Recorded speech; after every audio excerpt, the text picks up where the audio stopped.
Math 8, section 3.1, solving linear equations with one variable. This is just going to be the first part. We're going to do the recall prior knowledge. So, let's understand equivalent equations. For example, we could say x is equal to 8.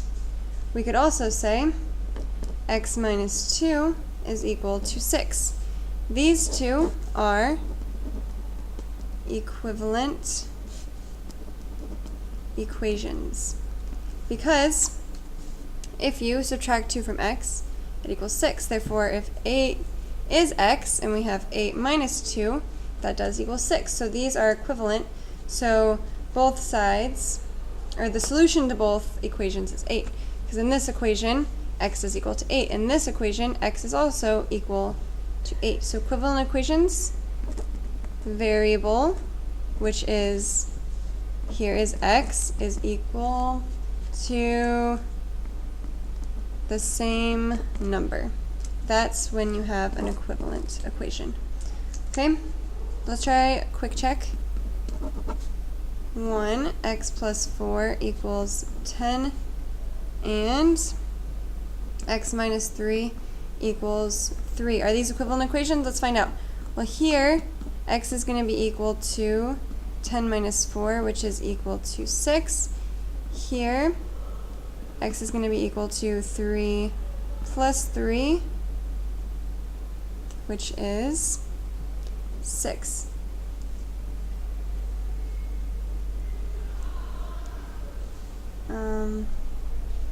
Oh, okay, I see. So this is supposed to be x minus 1. Haha. If this were true, they would be equivalent, but however, it's 3 plus 1, so this equals 4, and therefore, no, they are not equivalent. I want you to try 2, 3, and 4.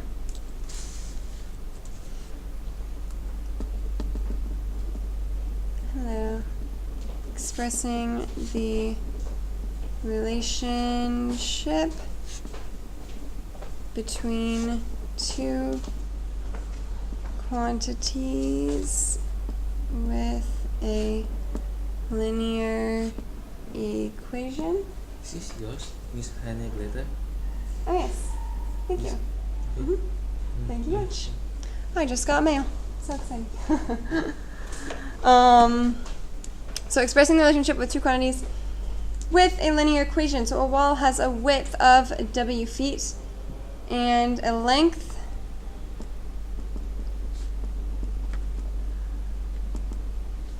of 2w feet.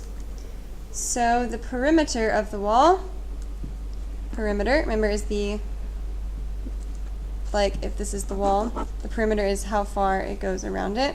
So perimeter is going to be equal to 2w plus 2w, because this side is 2w, this side is 2w, plus w, because this side is w, and that's w.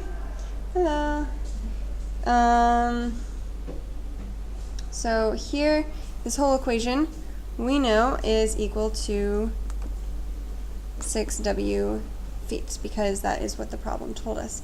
So we could express, because we have here 2 plus 2 plus 1 plus 1 equals 6. So each of these, we have two w's here, 1w here, 1w here. So at the end, we have 6w, so our answer is 6w. That's our perimeter. Okay, we don't know w. It depends on the value. That's why it's called a variable. Let's try a quick check. 5. Says a manufacturer produces beverages in small and large bottles. Each small bottle contains S liters. Each large bottle contains T liters, which is 1 more liter than the quantity in the small bottle. So we know that T is S plus 1, because T is the larger one, and it is 1 greater than S. So in order for those to be equal, S, you'd have to add another liter. So S plus 1 equals T. And so our independent variable, okay, the independent variable is the thing that you can change, kind of like in a science experiment. You can change the amount of fertilizer.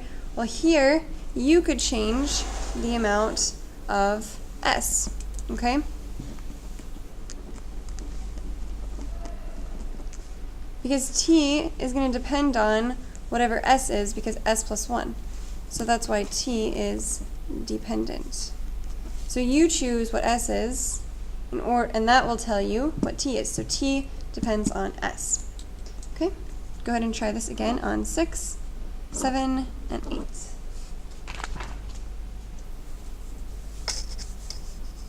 Next, let's do some solving of algebraic expressions,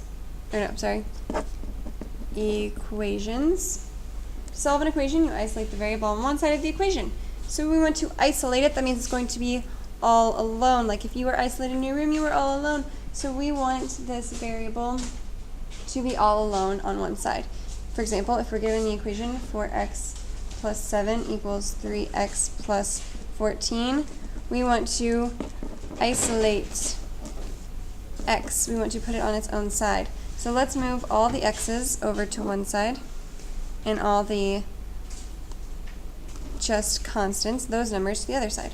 So in order to do this, we're going to take this side over here, and we are going to subtract 3x, which means we also have to subtract 3x from over here.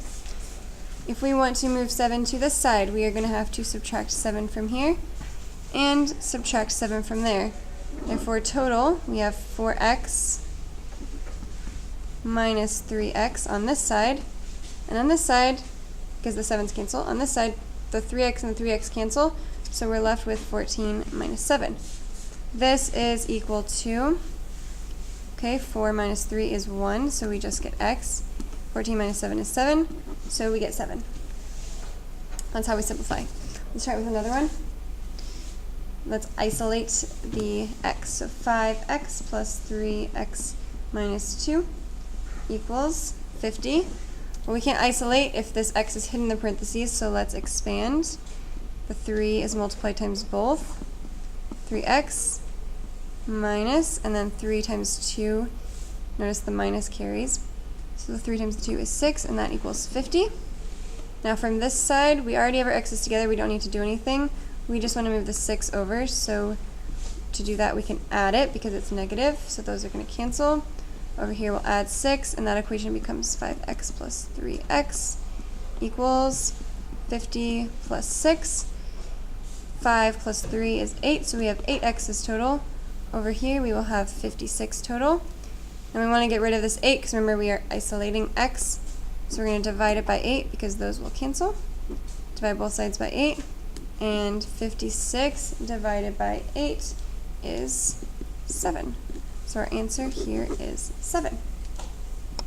Go ahead and try that on your own. Guided practice. 9, 10, 11, and 12. Backside shows us, thanks. Backside shows us representing fractions as repeating decimals. So repeating decimal, remember, is one that keeps going on and on and on forever, and we use the line on top, the bar notation, to show the digits that repeat. So let's try it with a 5 divided by 12. When we put this into long division, the 5 is going to be on the inside, the 12 will be on the outside. So 12 cannot go into 5, so we need to add our decimal place and add the 0. 12 can go into 50, a total of 4 times. 4 times 12 is 48. We get 2 down here, we need another 0 to bring down. It goes into that 1 time, 1 times 12. We get 8. 12 cannot go into 8, so we need to bring down another 0.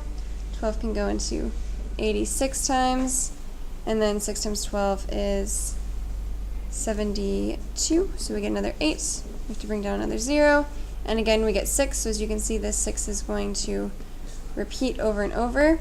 So we can say that's 0.416 with a line over. That line, that bar notation, just shows you that the 6 is going to be repeating. We don't put it over any of the other ones, just the number is going to be repeating. And B is 40 divided by 33. So again, the one on the top is going to go inside, the one on the bottom will go outside. 33 goes into 40 one time.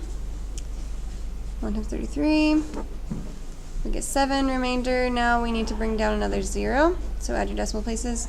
Bring down the 0, 33 goes into 7 2 times, so we get 66, and then there are 4 left over. 33 can't go into 4, so we need to bring down the 0. Goes in once, and then that is 33, 7, bring down the 7, you'll put 2 again, and so if you notice, it'll just keep repeating 1, 2, 1, 2, or 2, 1, 2, 1, sorry, because that goes there. So that's going to be equal to 1.21, and you can draw the line over it because you only need to say that happening once. We don't need to see it over and over. The bar notation is show it once. Go ahead and try quick checks 13, 14, 15, and 16, and that is all for today.